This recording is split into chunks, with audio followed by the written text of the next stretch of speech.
नमस्कार, आपका स्वागत है टीवी 24 नेटवर्क में। मैं हूं आपके साथ पूनम यादव।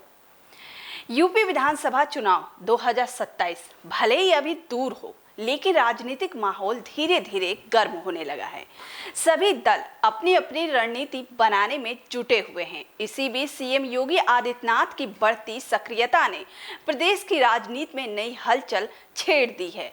पिछले करीब 2 महीनों में योगी आदित्यनाथ जिस तरह से लगातार प्रदेश भर में दौरे कर रहे हैं, उससे साफ संकेत मिल रहा है कि बीजेपी चुनाव से पहले संगठन और सरकार दोनों स्तरों पर अपनी पकड़ मजबूत करने में लगी हुई है।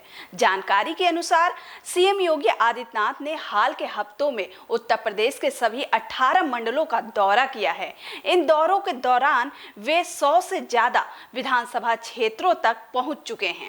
कहीं विकास परियोजनाओं का लोकार्पण किया, तो कहीं नई योजनाओं का शिलान्यास किया, तो कहीं जनसभाओं को संबोधित कर लोगों से सीधा संवाद किया। यही वजह है कि बीजेपी इन कार्यक्रमों को सिर्फ सरकारी गतिविधि नहीं, बल्कि जनता तक सीधे पहुंचने का माध्यम भी मान रही है। आपको बता दें कि सीएम योगी आदित्यनाथ की सक्रियता केवल मंच और जनसभाओं तक सीमित नहीं दिख रही है। वे लगातार कानून व्यवस्था की समीक्षा बैठकें कर रहे हैं, अधिकारियों के साथ योजनाओं की प्रगति पर चर्चा कर रहे हैं और जनता दर्शन कार्यक्रमों के जरिए लोगों की शिकायतें भी सुन रहे हैं। पूर्वांचल से लेकर पश्चिमी उत्तर प्रदेश और बुंदेलखंड तक उनकी मौजूदगी लगातार बढ़ी हुई है। इस पर राजनीतिक जानकार मानते हैं कि 2027 के चुनाव से पहले बीजेपी ये संदेश देना चाहती है कि सरकार और संगठन दोनों पूरी तरह सक्रिय हैं। समाजवादी पार्टी के प्रमुख अखिलेश यादव की सार्वजनिक रैलियां उपेक्षाकृत कम दिखाई दी हैं। समाजवादी पार्टी की आखिरी बड़ी जनसभा मार्च 2026 में दादरी क्षेत्र में हुई थी। उसके बाद वे प्रेस कॉन्फ्रेंस, सोशल मीडिया और अलग अलग राजनीतिक कार्यक्रमों के जरिए सरकार पर हमला करते रहे हैं, लेकिन बड़े स्तर की जनसभाएं कम देखने को मिली हैं। हालांकि समाजवादी पार्टी का दावा है कि वे बूथ और संगठन स्तर पर तैयारी कर रही है। वहीं यूपी चुनाव की तैयारी को लेकर बहुजन समाज पार्टी की प्रमुख मायावती भी लंबे समय से बड़े सार्वजनिक कार्यक्रमों से दूर हैं। उनकी आखिरी बड़ी रैली अक्टूबर 2025 में लखनऊ में हुई थी। इसके बाद पार्टी की ओर से ज्यादातर राजनीतिक संदेश सोशल मीडिया और आधिकारिक बयानों के जरिए ही सामने आए।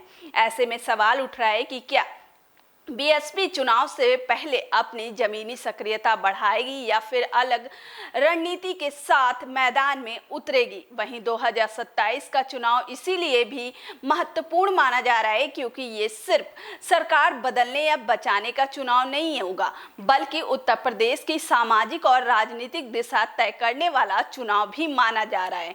बीजेपी विकास, कानून व्यवस्था और कल्याणकारी योजनाओं को बड़ा मुद्दा बना सकती है, तो वहीं समाजवादी पार्टी महंगाई, बेरोजगारी, किसानों और सामाजिक न्याय के सवालों को उठाने की कोशिश करेगी। वहीं अगर बात करें बीएसपी की, तो बीएसपी अपने पारंपरिक वोट बैंक को फिर से संगठित करने की चुनौती से जूझ रही है। लेकिन एक बात यहां समझना जरूरी है कि चुनाव केवल रैलियों की संख्या से नहीं जीते जाते। उम्मीदवारों का चयन, स्थानीय मुद्दे, जातीय समीकरण, गठबंधन, बूथ प्रबंधन और जनता का अंतिम फैसला, ये सभी फैक्टर बराबर अहम होते हैं। कई बार कम रैलियां करने वाली पार्टियां भी मजबूत संगठन के दम पर बेहतर प्रदर्शन कर जाती हैं और कई बार ज्यादा भीड़ चुनावी नतीजों में नहीं बदल पाती। फिलहाल जो तस्वीर दिखाई दे रही है, उसमें सीएम योगी आदित्यनाथ लगातार जनता के बीच मौजूद रहकर चुनावी माहौल में बढ़त बनाने की कोशिश कर रहे हैं। वहीं दूसरी ओर विपक्ष अपनी रणनीति को पूरी तरह खुलकर सामने लाता नहीं दिख रहा है। आने वाले महीनों में ये देखना दिलचस्प होगा कि अखिलेश यादव अपनी चुनावी सक्रियता किस तरह बढ़ाते हैं। वहीं मायावती किस रूप में मैदान में उतरती हैं और क्या उत्तर प्रदेश में कोई नया राजनीतिक समीकरण बनता है। फिलहाल यूपी विधानसभा चुनाव 2027 की उल्टी गिनती भले ही शुरू हो गई हो, लेकिन राजनीतिक दलों की तैयारियां तेज हो चुकी हैं। जनता के बीच पहुंच, संगठन की मजबूती और मुद्दों की धार यही तय करेगी 2027 में सत्ता का रास्ता किसके लिए आसान होगा और किसके लिए सबसे बड़ी चुनौती। इस पर आपकी क्या राय है, हमें कमेंट बॉक्स में जरूर बताएं।